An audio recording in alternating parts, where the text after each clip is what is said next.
Hi ಸ್ನೇಹಿತರೆ, ಎಲ್ರಿಗೂ ನಮಸ್ಕಾರ. ಆರ್ಕೆ ಪರ ಚಾನಲ್ಗೆ ಸ್ವಾಗತ ಸ್ನೇಹಿತರೆ. ಇವತ್ತಿನ ಒಂದು ಟಾಪಿಕ್ ಏನಪ್ಪ ಅಂದರೆ ಅಂಗನವಾಡಿ ಕಾರ್ಯಕರ್ತ ಮತ್ತು ಅಂಗನವಾಡಿ ಹೆಲ್ಪರ್ ಉದ್ಯೋಗಗಳನ್ನು ಬಿಟ್ಟಿದ್ದಾರೆ ಸ್ನೇಹಿತರೆ. ಯಾರೆಲ್ಲ SSLC ಮತ್ತು PUC ಮುಗಿದಿದೆ ಅವರಿಗೆ ಅವಕಾಶವಿದೆ, ಅವರೆಲ್ಲ ಆಗ್ಬೋದು ಸ್ನೇಹಿತರೆ. ಓಕೆ, ಡಾಕ್ಯುಮೆಂಟ್ಸ್ ಏನೇನು ಬೇಕು ಅನ್ನೋ ಕೂಡ ಇವತ್ತಿನ ದಿನ ಮಾಹಿತಿ ಇರುತ್ತೆ ಸ್ನೇಹಿತರೆ. ಬನ್ನಿ ಸ್ನೇಹಿತರೆ, ಇದರ ಲಿಂಕ್ನು ಕೂಡ ನಾನು ಡಿಸ್ಕ್ರಿಪ್ಷನ್ ಬಾಕ್ಸ್ನಲ್ಲಿ ಕೊಟ್ಟಿರ್ತೀನಿ ಸ್ನೇಹಿತರೆ. ನೀವು ಅಲ್ಲಿಂದ ಡೈರೆಕ್ಟಾಗಿ ಈ ರೀತಿಯಲ್ಲಿ ಓಪನ್ ಮಾಡಿ ನೀವು ನೋಡ್ಕೋಬೋದು ಸ್ನೇಹಿತರೆ. ಇದಕ್ಕೆ ಏನೇನು ಬೇಕಪ್ಪ ಅಂದರೆ ಸಿಗ್ನೇಚರ್ ಫೋಟೋ ಇರಬೇಕಾಗುತ್ತಾ, ಹಂಗೆ ನಿಮ್ಮ ಆಧಾರ್ ಕಾರ್ಡ್ಗೆ ಫೋನ್ ನಂಬರ್ ಲಿಂಕ್ ಆಗಿರಲೇಬೇಕು. ಆ ಫೋನ್ ಕೂಡ ಬೇಕಾಗುತ್ತೆ ಸ್ನೇಹಿತರೆ. ಯಾಕಪ್ಪ ಅಂದರೆ ಈ ಆಧಾರ್ ಅಥೆಂಟಿಕೇಷನ್ ಇರುವ ಕಾರಣದಿಂದಾಗಿ ಅದು ಅಥೆಂಟಿಕೇಷನ್ ಮಾಡುವಾಗ ನಿಮ್ಮ ಒಂದು ಆಧಾರ್ ಕಾರ್ಡ್ ಲಿಂಕ್ ಇರತಕ್ಕಂಥ ಒಂದು ಫೋನ್ ನಂಬರ್ಗೆ OTP ಹೋಗುತ್ತೆ ಸ್ನೇಹಿತರೆ. ಅದು ಹಾಕಬೇಕಾಗುತ್ತೆ ಸ್ನೇಹಿತರೆ. ತದನಂತರ ಫೋಟೋ ಸಿಗ್ನೇಚರ್ ಆದಮೇಲೆ ನಿಮ್ಮ ಒಂದು ವರ್ಷದ ವಾಸಸ್ಥಳ ಪ್ರಮಾಣಪತ್ರ ಬೇಕಾಗಿರುತ್ತೆ, ಮತ್ತು ಕ್ಯಾಶ್ ಇನ್ಕಮ್ ಮತ್ತು 371 ಇದ್ದರೆ 371 ಇಲ್ಲಾಂದರೆ ನಡೆಯುತ್ತೆ ಸ್ನೇಹಿತರೆ. ಮತ್ತು ಇದಕ್ಕೆ ವಿಶೇಷ ಮೀಸಲಾತಿ ಏನಪ್ಪ ಅಂದರೆ ವಿಶೇಷ ಮೀಸಲಾತಿ ಯಾವ ರೀತಿಯಲ್ಲಿ ಇರುತ್ತೆ ಅಂತ ಕೂಡ ನಿಮಗೆ ಇಲ್ಲಿ ಡಿಸ್ಕ್ರಿಪ್ಷನ್ ಇಲ್ಲಿ ಇರುತ್ತೆ ಸ್ನೇಹಿತರೆ. ನೀವು ಇಲ್ಲಿ ಇದನ್ನು ಡೌನ್ಲೋಡ್ ಮಾಡಿಕೊಂಡು ನೋಡ್ಬೋದು ಸ್ನೇಹಿತರೆ.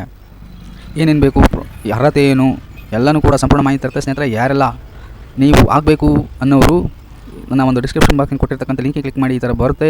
ಈ ಥರ ಬಂದ ನಂತರ ನಿಮ್ಮ ಯಾವ ಒಂದು ಜಿಲ್ಲೆ ಅದನ್ನು ಹಾಕಬೇಕಾಗುತ್ತಾ. ಇಲ್ಲಿ ನಾನು ಫಾರ್ ಎಕ್ಸಾಂಪಲ್ ರಾಯಚೂರು ಹಾಕ್ತೇನೆ. ರಾಯಚೂರು ಅಂತ ಟಿಕ್ ಮಾಡಿ ಇಲ್ಲಿ ರಾಯಚೂರಿನಲ್ಲಿ ಯಾವ ಒಂದು ತಾಲೂಕು ಬೇಕಾಗುತ್ತಾ ತಾಲೂಕನ್ನ ಕೂಡ ಹಾಕ್ತೇನೆ. ತದನಂತರ ಸಬ್ಮಿಟ್ ಅಂದರೆ ಶೆಡ್ಯೂಲ್ ಟ್ರೈಬ್ದವರು ಇಲ್ಲಿ ಟಿಕ್ ಮಾಡಬೇಕಾಗುತ್ತಾ. ಟಿಕ್ ಮಾಡಿಬಿಟ್ಟು ನಿಮ್ಮ ಕ್ಯಾಶ್ ಇನ್ಕಮನ್ನು ಕೇಳುತ್ತೆ, ಇಲ್ಲಿ ಹಾಕಬೇಕಾಗುತ್ತೆ ಸ್ನೇಹಿತರೆ. ಜನರಲ್ ಇದ್ದವ್ರಿಗೆ ಏನಿಲ್ಲ ಸ್ನೇಹಿತರೆ. ಈ ಥರ ನೀವು ಕ್ಲಿಕ್ ಮಾಡಿ ಸಬ್ಮಿಟ್ ಅಂದ ತಕ್ಷಣ ನಿಮಗೆ ಈ ಥರ ನಿಮಗೆ ಎಲ್ಲೆಲ್ಲಿ ಒಂದು ಖಾಲಿ ಇದ್ದಾವೆ ಪೋಸ್ಟ್ಗಳು ಎಲ್ಲನೂ ವಿವರ ಇರುತ್ತೆ ಸ್ನೇಹಿತರೆ. ಈ ಥರ ಒಂದು ನೋಡಿಬಿಟ್ಟು ನೀವು ಆನ್ಲೈನಲ್ಲಿ ಅಪ್ಲಿಕೇಶನ್ ಹಾಕಿ ಅಂಗನವಾಡಿ ಕಾರ್ಯಕರ್ತ ಮತ್ತು ಹೆಲ್ಪರ್ ಪೋಸ್ಟ್ಗಳಿವೆ ಸ್ನೇಹಿತರೆ. ಯಾರೆಲ್ಲ ನನ್ನ ವೀಡಿಯೋನ ವಾಚ್ ಮಾಡ್ತಾ ಇದ್ದೀರಿ, ದಯವಿಟ್ಟು ನಿಮ್ಮ ಫ್ರೆಂಡ್ಸ್ಗಳಿಗೆ ಶೇರ್ ಮಾಡಿ ಲೈಕ್ ಮಾಡಿ ಸಬ್ಸ್ಕ್ರೈಬ್ ಮಾಡಿ. ಮುಂದಿನ ದಿನಗಳಲ್ಲಿ ನಿಮ್ಮ ಒಂದು ಸಪೋರ್ಟ್ ಇದ್ದರೆ ಒಳ್ಳೆಯ ಮಾಹಿತಿಯನ್ನು ತಿಳಿಸಲು ಬಯಸ್ತೇನೆ ಸ್ನೇಹಿತರೆ. ಅಲ್ಲಿವರೆಗೂ ನಮಸ್ಕಾರ.